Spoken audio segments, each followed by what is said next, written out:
bahwa dia divonis stroke, dianjurkan nggak oleh dokter untuk datang berendam di pantai pada saat subuh sampai pagi. Artinya apa? Ketika dia berwisata, yakin bahwa kegiatan yang dilakukan di pantai ini sambil berobat, sambil berwisata. Jadi ada arah ke kesehatan karena pengobatan dengan ada terbentuknya image bahwa ketika saya datang ke sebuah daya tarik yang memang ini, ketika kita bawa ke alam yang konsepnya eko, artinya memang kita menggunakan alam sebagai dasar untuk kegiatan wisata kita, maka jadikan bahwa saya datang ke sana, ke pantai untuk sehat, sehingga belum datang dia sudah merasakan sehat. Nah, itulah integrasi antara bagaimana kita mau sehat. Kita harus membuka dulu perspektif bahwa ketika kita berbicara sebuah daya tarik itu lebih besar, spesifiknya adalah destinasi. Destinasi itu ada minimal 2 daya tarik. Ya, jadi kita tetapkan dulu sebuah destinasi itu seperti. Nah, terus yang kedua bahwa yang kita harus lihat bahwa dalam pengembangan destinasi itu jangan terlalu fokus ke investasi. Yang banyak sekarang ini investasi 10, 20 tahun, 30 tahun ditinggal, sehingga dampaknya negatif terhadap masyarakat dari aspek fisik lingkungan. Sekarang kita harus balikan, makanya program pemerintah ini sekarang lama ini mulai dari Kementerian Pariwisata sampai dinas-dinas yang ada di daerah itu bagaimana mengutamakan masyarakat sebagai aktor. Jadi aktornya bukan hanya pengunjung, masyarakat itu sebagai pengunjung atau wisatawan, tetapi masyarakat itu adalah pelaku usaha bidang pariwisata sesuai dengan kebutuhan yang ada di daerah daya tarik itu. Apa yang diinginkan wisatawan disiapkan oleh masyarakat, masyarakat yang mengolah, manage, tapi namun dalam satu koordinasi manajemen yang diusahakan baik dalam satu pintu, yaitu ada namanya, kalau di desa wisata itu ada namanya Bundes atau Pokdarwis. Jadi harus satu pintu. Jadi diupayakan bahwa misalkan butuh penginapan, siapa yang harus menyiapkan? Masyarakat. Perlukah hotel? Tidak perlu. Sebenarnya tidak perlu. Tetapi bagaimana penginapan ini disiapkan oleh masyarakat dalam bentuk homestay. Kita juga harus balikkan, homestay itu bukan modern, tetapi tradisional style yang ada di sebuah destinasi di mana menampilkan, menyuguhkan dan memberikan pelayanan berdasarkan atau sesuai dengan kearifan kebiasaan lokal. Namanya kalau dalam perencanaan itu adalah kebiasaan, tradisi. Nah, itu harus dilakukan. Begitu juga bidang usaha lain, misalkan rumah makan. Butuhkah misalkan di sebuah destinasi itu restoran? Yes, tetapi dilihat dulu destinasinya seperti apa. Kalau di kota destinasinya butuh restoran. Tapi kalau di desa misalkan, ini apalagi program pemerintah, Kementerian Pariwisata dan dinas-dinas pariwisata menggencarkan sekarang namanya desa wisata. Berarti kita harus tarik bahwa penginapan restoran yang bergaya desa itu yang harus disuguhkan oleh kepada wisatawan yang disiapkan oleh masyarakat. Kenapa? Karena kita menyasar nih wisatawan mancanegara, bukan modernisasi yang mereka mau datang ke Indonesia, tetapi lokal, tradisional stylenya yang mereka pengen lihat. Maka suguhkanlah usaha bidang bisnis ini, penyediaan sarana prasarana termasuk restoran, homestay dan seterusnya, itu berdasarkan gaya atau kearifan lokal di daerah tersebut. Jadi bukan digaya-gayain lah istilahnya Bu, tetapi apa yang asli otentik di situ suguhkan. Itu sudah. Jadi penekannya bukan mengutamakan investasi, boleh investasi lokal, tetapi ingat bahwa perlu disadari bahwa destinasi adalah potensi yang menjadi sumber ekonomi yang harus dikelola oleh masyarakat dan untuk masyarakat. Itu Baik, Pak Agus, kita jeda dulu. Nanti kita akan kembali sesaat lagi selepas yang berikut ini.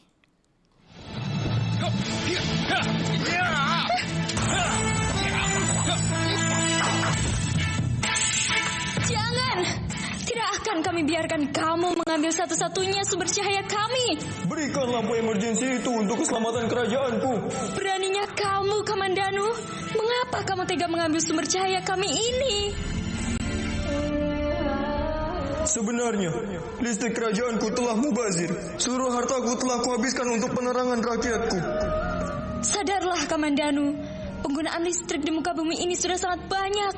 Satu manusia saja bisa menghabiskan 150 watt setiap harinya.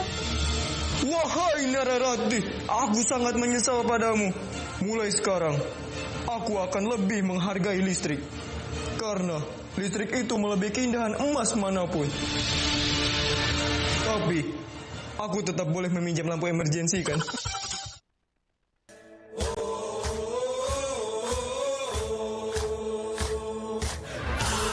Status macan Asia yang disematkan kepada Indonesia tak bisa dilepaskan dari sosok Ramang, salah seorang legenda besar sepak bola Indonesia asal Kabupaten Baru, Sulawesi Selatan. Berkat prestasinya bersama PSM Makassar dan telah diakui oleh FIFA sebagai sosok yang menginspirasi pada puncak kejayaan sepak bola Indonesia di tahun 1950-an. Lewat tendangan saltonya yang khas, Ramang kemudian menjelma sebagai striker papan atas dan memperkuat timnas Indonesia di Olimpiade Melbourne tahun 1956. Meskipun telah meninggal dunia, cerita kehebatan, aksi, dan sepak terjang Ramang telah menjadi inspirasi dalam dunia sepak bola. Bahkan sampai saat ini, PSM Makassar yang lekat dengan julukan Ayam Jantan dari Timur juga disebut sebagai pasukan Ramang.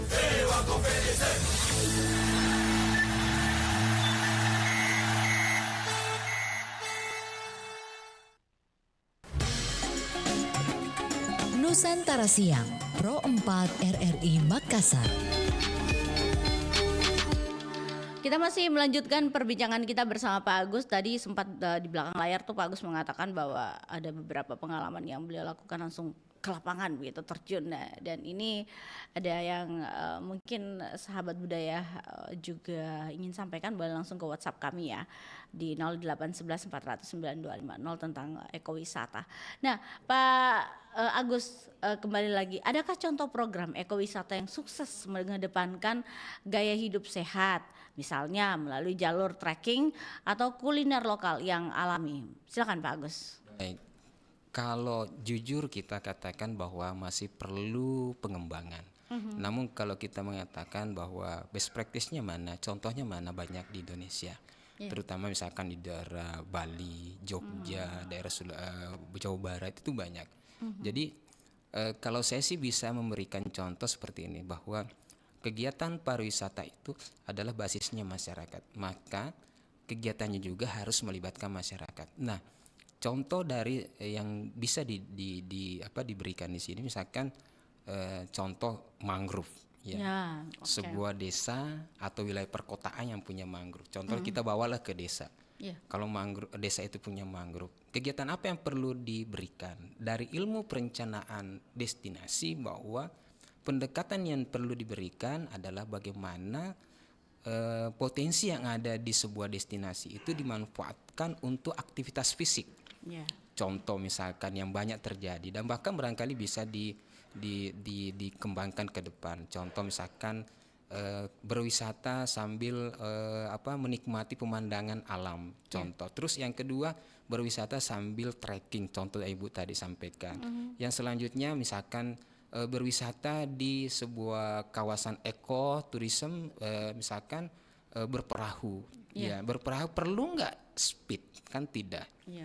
Yang dibutuhkan di sini adalah kegiatan-kegiatan ini diupayakan tidak boleh menggunakan teknologi dalam perspektif yang lebih fundamental, bahwa teknologi itu perlu kita gunakan. Tetapi ketika kita berbicara pariwisata dan berbasis masyarakat dan lingkungan, diupayakan teknologi itu diminimum. Contoh misalkan dibuatkan jalur, misalkan jalur dari sebuah pantai ke pantai yang selanjutnya kita bisa menikmati mangrove tadi. Kalau bisa jangan menggunakan speed, pakailah dayung. Ya, artinya apa? Ketika misalkan gini, ini jalur menggunakan perahu.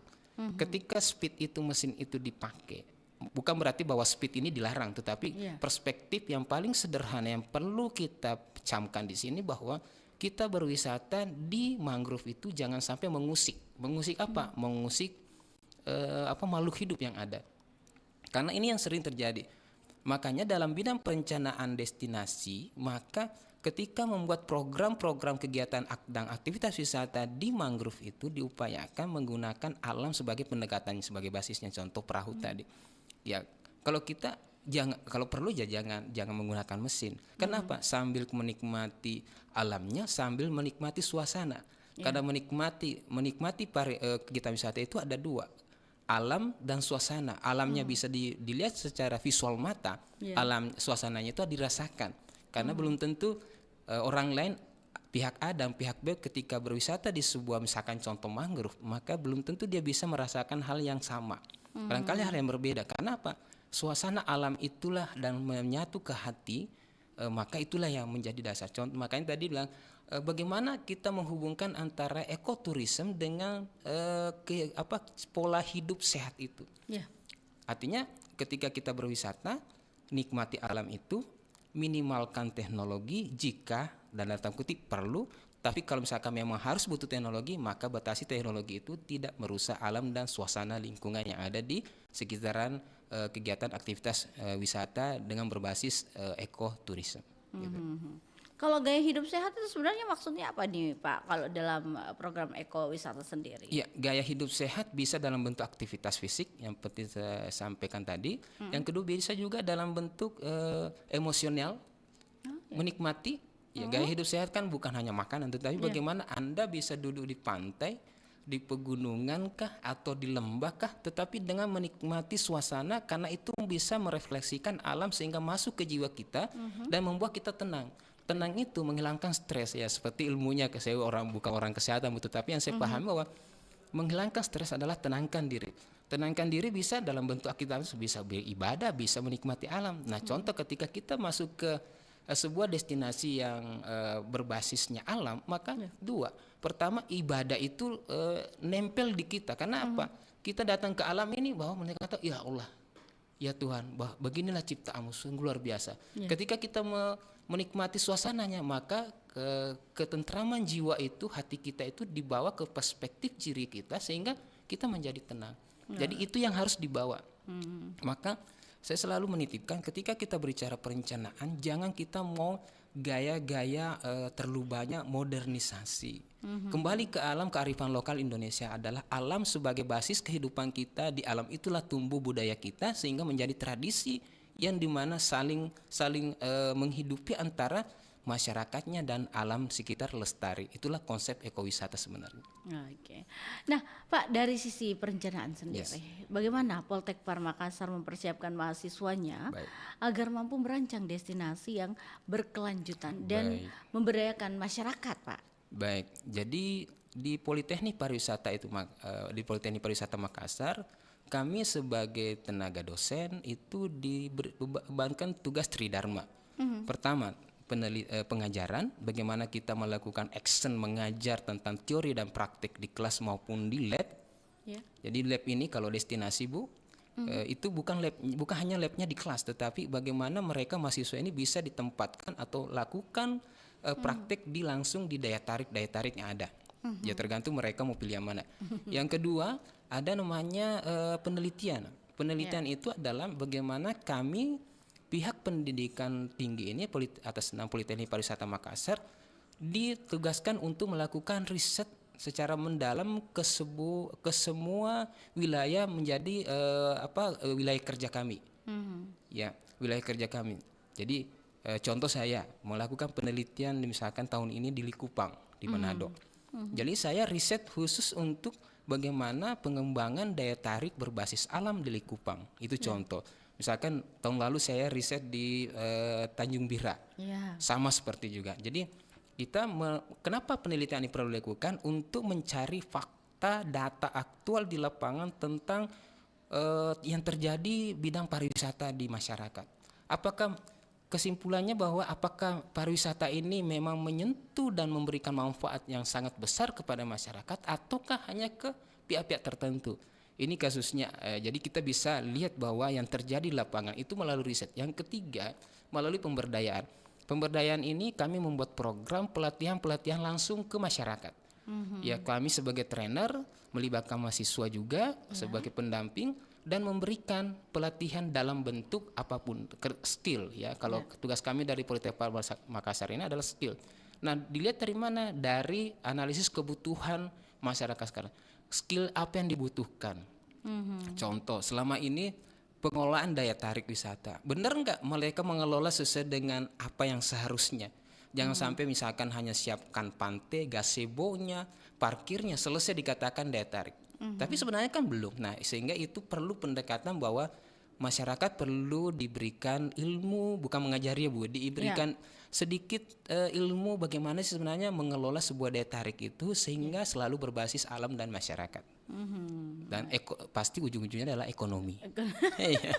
Ujung-ujungnya Sederhana. ekonomi ya Pak. Betul. Karena kan UMKM pasti juga dikembangkan sana ya Pak ya. Oh iya, karena basisnya memang bagaimana UMKM ini ditarik ke pendekatan sektor bisnis pariwisata.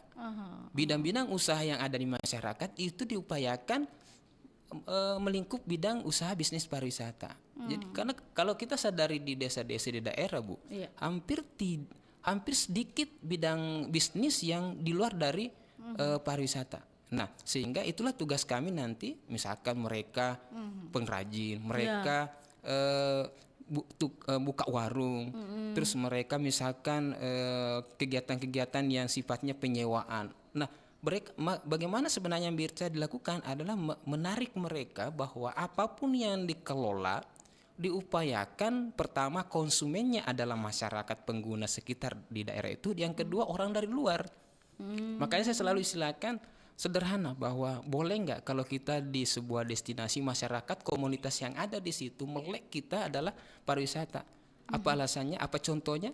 Contoh misalkan kita petani, usahakan berprinsip bahwa saya petani penggarap sawah, di mana ketika saya menggarap sawah saya selalu indah. Iya. Ya, selalu indah, sampah tidak ada, bagaimana menata sawah itu sedemikian api sehingga apa? Orang nanti yang datang wisatawan atau pengunjung datang ke daerah kita, mereka tahu, waduh, Sidrap ini indah. Ya. Dari mana sawahnya? Hijau. Padahal mereka itu tidak sengaja, bukan program mereka itu datang ke Sulawesi untuk melihat sawah, tetapi dengan lewatnya di Sidrap, di Pangkep dan seterusnya, melihat sawah yang tertata indah, apik, cara pengelolaannya, mereka tertarik. Jadi inilah yang dikatakan bahwa pendekatannya berbasis masyarakat. Yes, akhirnya green economy dan ekoturism ini menjadi pendekatan utama. Oke, baik. Nah, Pak Agus, bicara mengenai ekowisata kembali. Ini ekowisata itu sangat mengandalkan cerita dan keaslian pastinya. Nah, bagaimana strategi publikasi pariwisata yang efektif di era digital saat ini untuk menjual pengalaman otentik, bukan sekedar info atau foto indah saja begitu, Pak? Silakan, Pak Agus. Iya.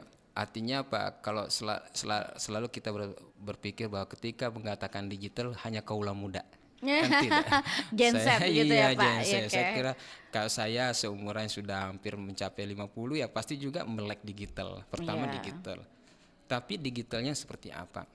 Terus yang kedua kita juga melihat bahwa perlu pemahaman dalam perspektif bagaimana memperkenalkan sebuah atau semua daya tarik yang ada di daerah kita. Artinya pendekatannya ke generasi muda karena mereka cepat tanggap dalam menghadapi semua situasi perubahan. Nah, sehingga mereka ketika diajak memperkenalkan pariwisata atau sektor wisata di daerahnya, maka diajak mereka dengan pendekatan yang yang edukatif. Selanjutnya bahwa dilihat dari sistem yang ada, medsos mendominasi. Tapi sekarang juga ada yang di YouTuber itu.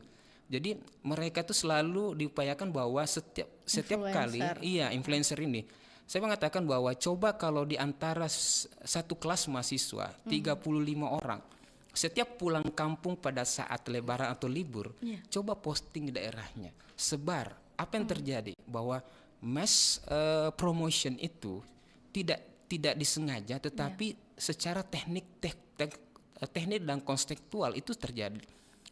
Yang selanjutnya bahwa kita melihat bahwa penggunaan digital di mana-mana berkembang, tapi permasalahan di lapangan banyak sekali spot-spot daya tarik yang tidak dijangkau oleh internet. Nah, berarti kan kita balik lagi kerjasama antara masyarakat sebagai pelaku utama dan pemerintah atau pihak berkepentingan menyiapkan infrastruktur dan fasilitas yang dibutuhkan. Itu yang penting Pak ya. Iya. Nah kalau melihat dengan infrastruktur yang ada di daerah saat ini, daerah mana yang perlu diperhatikan Pak? Pengalaman Bapak di lapangan gitu Pak, apalagi Sulawesi Selatan mungkin Pak Agus ada? Baik, saya pernah menjelajahi nama Sumatera, Jawa, alhamdulillah lama juga di sana. Sekarang balik ke Sulawesi, kawasan timur lah. Iya. Intinya yang penting pertama kita berbicara infrastruktur. Ya perlu peningkatan. Saya tidak mengatakan bahwa belum, tetapi perlu peningkatan akses. Yang kedua, ya artinya apa? Aksesnya jangan hanya sampai di kecamatan, di desa, tetapi usahakan akses itu ketika ada di desa maka bisa mengakses langsung daya tariknya di setiap desa, daerah. Itu. Yang kedua tadi peningkatan jaringan komunikasi melalui internet.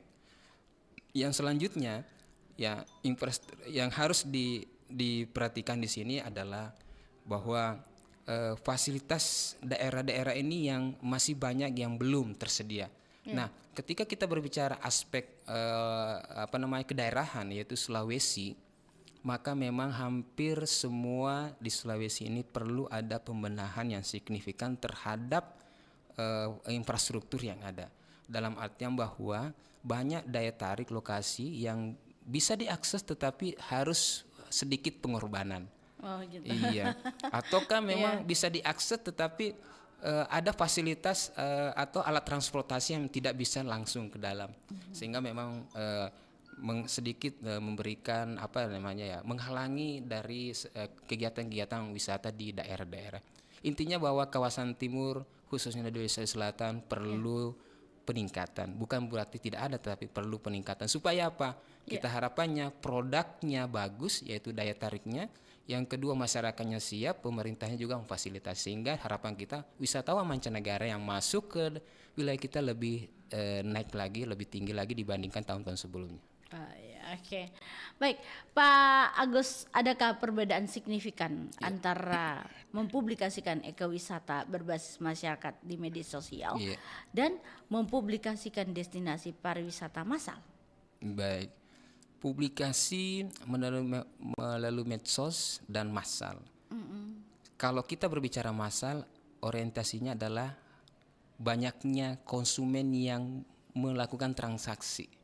Sehingga gencar untuk dipromosikan. Tetapi hati-hati banyak kasus sekarang bahwa terlalu banyak publikasi-publikasi massal yang tidak sesuai dengan ekspektasi sebelum transaksi. Artinya apa? Ketika saya melihat promosi di daerah A, promosi di daerah B, bagus, gambar bagus, foto gak ada. Tapi begitu kami datang, belum tentu sama. Banyak kasus yang tidak seperti itu. Contoh, wah bagus alamnya, alamnya yang disut, tetapi tidak dilihat sampahnya, tidak dilihat masyarakatnya. Nah kalau dia berbasis sosmed masyarakat, artinya apa? Real kondisi aktual yang terjadi.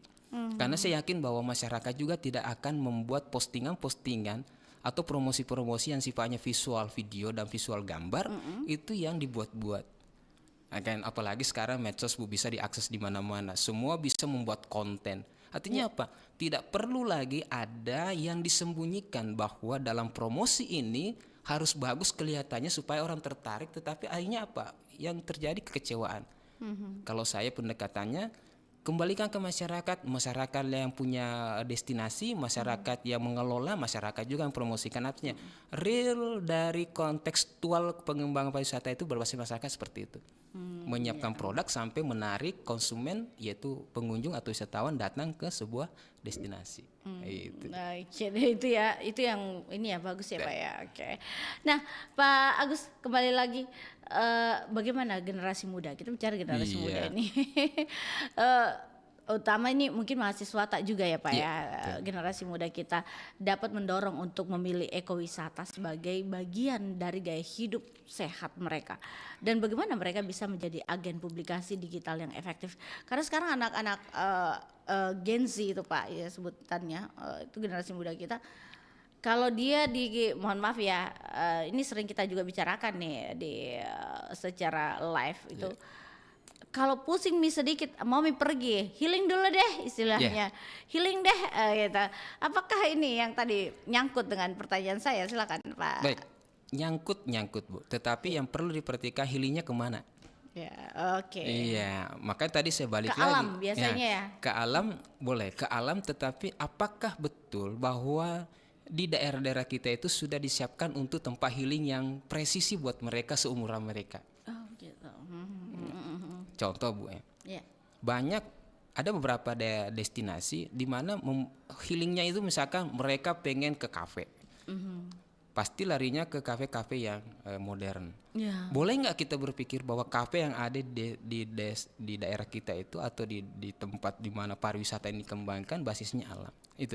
Artinya apa? Generasi muda kita dorong, ya mahasiswa kami kita dorong bahwa coba Anda berpikir membuat sebuah produknya dalam bentuk daya tariknya, ajak untuk menikmati Anda yang sendiri dengan apa tadi medsosnya. Yuk datang ke daerah saya, yuk datang kampung saya, ada begini loh. Iya. Nah, sehingga nanti terjadi pembiasaan-pembiasaan ketika mereka mau menghilangkan stres atas kehidupan di kota, itu mereka datang.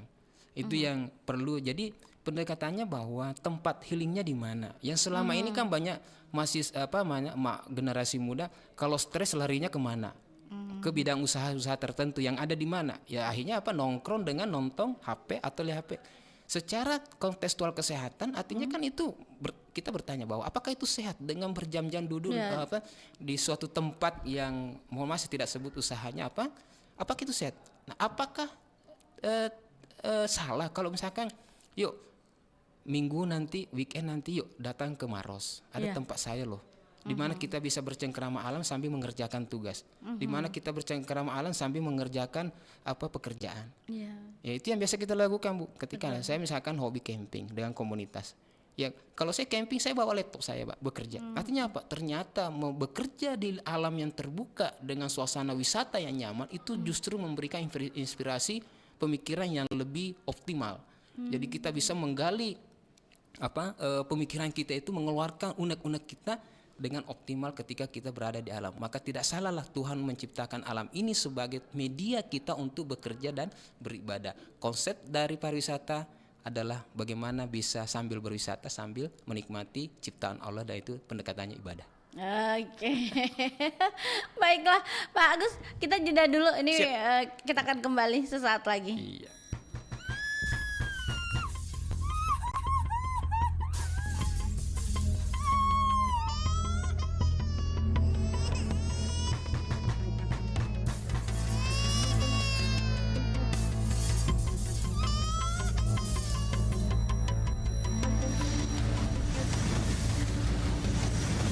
Stop kekerasan pada anak dan perempuan.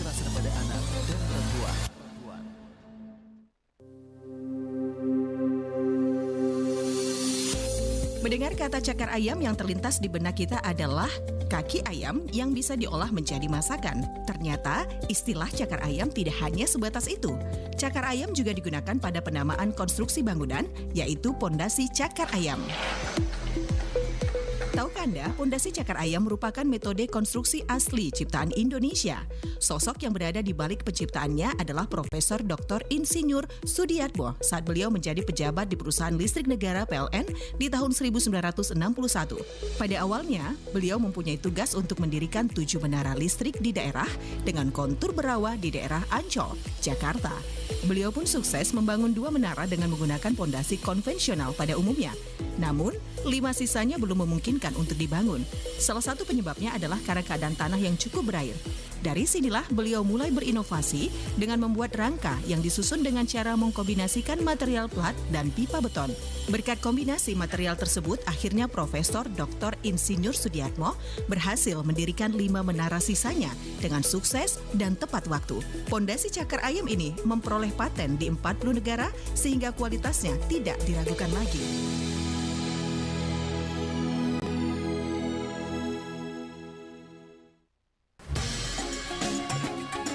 Nusantara Siang, Pro 4 RRI Makassar.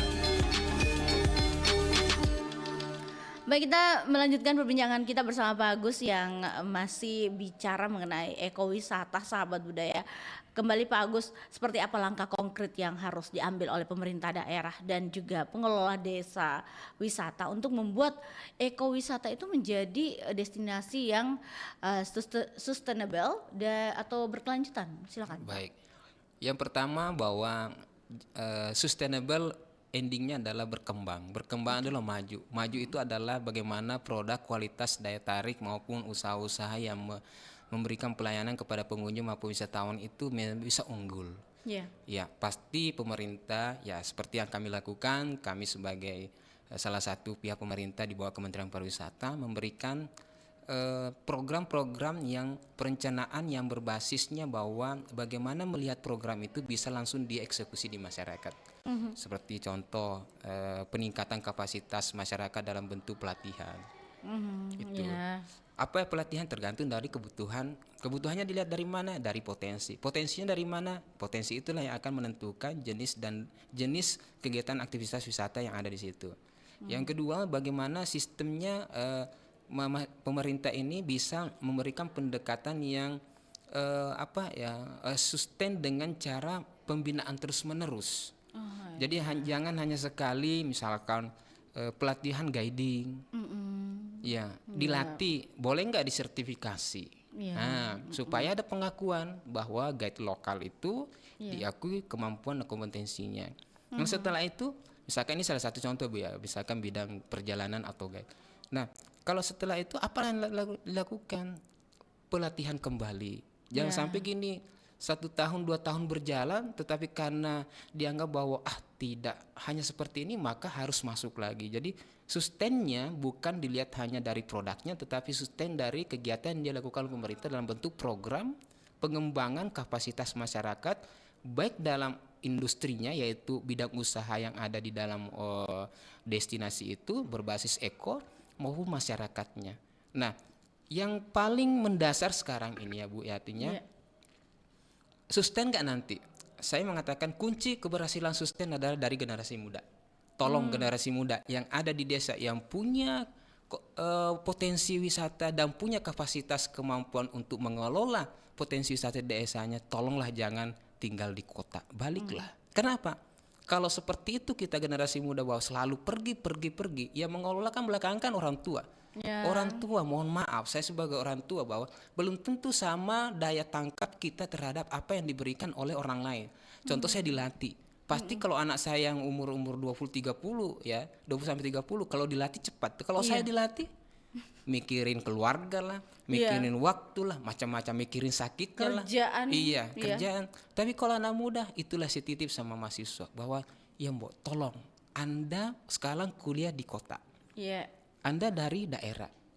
Siapa yang akan mengembangkan daerah Anda? Melalui apa? Melalui pendidikan, jalur pendidikan formal yang nanti diturunkan ke jalur pendidikan informal di daerah, di desa Anda.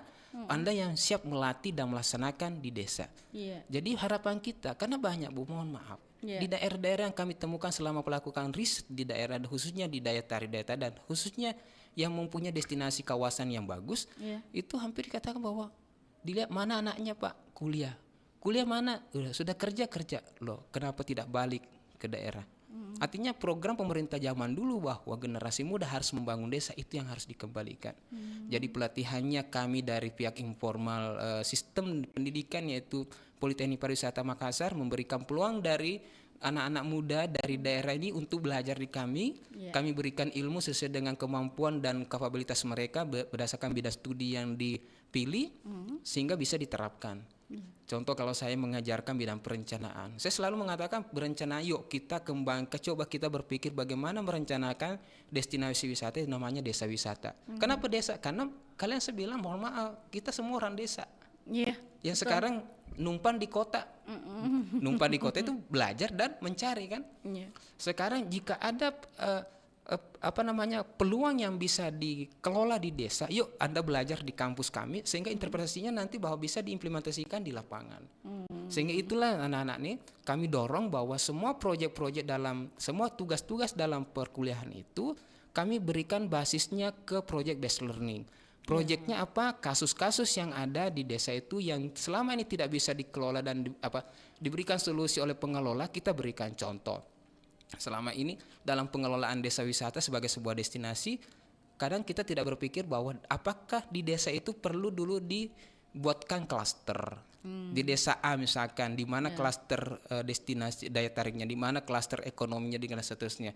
Ini yang sering kami dapatkan di desa-desa wisata bahwa tidak terjadi seperti itu. Nah, sehingga tugas kami sebagai pendidik, di mana ada mahasiswa sebagai generasi muda yang akan nanti berpikir, kita berikan pemahaman terhadap itu melalui perspektif ilmu, teori dan praktek gitu. Oke, baiklah. Nah, Pak, yang terakhir closing statement untuk para pendengar kita agar mereka lebih bijak dan bertanggung jawab saat berwisata, khususnya di destinasi ekowisata. Silakan Baik, Pak Agus. temanya menarik, yaitu ekoturism. Larinya kemana? Ujungnya ini adalah kesehatan. Iya. Pola dan gaya hidup sehat. Nah, satu hal yang perlu kami titipkan kepada pemirsa seluruh Indonesia, RRI Pro 4 Makassar, bahwa mari berwisata dengan bijak. Yang kedua, ini tadi perspektif pengunjung sebagai konsumen dari sebuah destinasi. Terus yang kita yang ada di daerah-daerah di destinasi, mari mengelola potensi sebagai aset desa, menjadi ekonomi yang bisa kita nikmati sebagai mata penghasilan pencarian kita sehari-hari.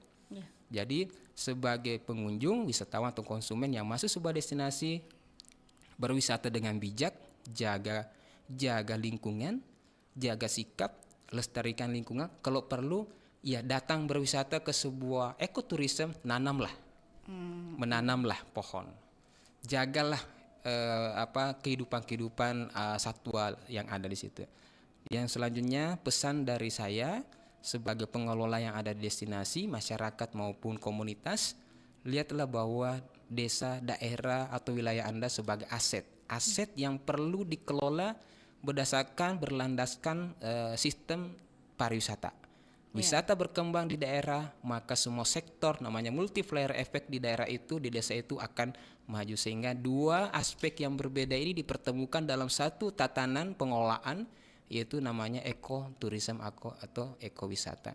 Sehingga program-program pemerintah bisa kita laksanakan dengan baik, dan tujuan dari program pemerintah ini semuanya adalah larinya bagaimana masyarakat itu bisa sejahtera melalui bidang usaha dan bisnis pariwisata yang ada di daerah-daerah atau di destinasi. Itu baik. Terima kasih banyak Pak Agus atas wawasan yang luar biasa hari ini. Semoga obrolan kita ini menginspirasi perjalanan yang lebih sehat dan juga bermakna. Sampai jumpa di lain kesempatan. Sukses untuk aktivitasnya. Sampai jumpa. Assalamualaikum warahmatullahi wabarakatuh. Waalaikumsalam warahmatullahi wabarakatuh. Oi, nak kemana tuh? Biasalah, mau ngopi sebentar ke kedai Majah. Lagian, ngapain kerja capek-capek? Gaji juga segitu-gitu aja. Penghargaan juga nggak ada kan? Oi, pandainya dia bercakap. Cari kerja susah sekarang. Bersyukur kita udah ada kerja. Karyawan pemalas macam kau ni, siapa nak beri penghargaan? Bising aja ngurusin orang. Dia sangka ini perusahaan bapak dia. Dasar pemalas, makan gaji butuh. Sekarang sudah bukan zamannya lagi bermalas-malasan. Yuk, kita hargai pekerjaan kita, bangun motivasi, dan jadilah bermanfaat. Maaf, Anda belum bisa absen pulang karena belum bekerja hari ini. Apa aku cakap? Absen aja tahu engkau tu belum bekerja.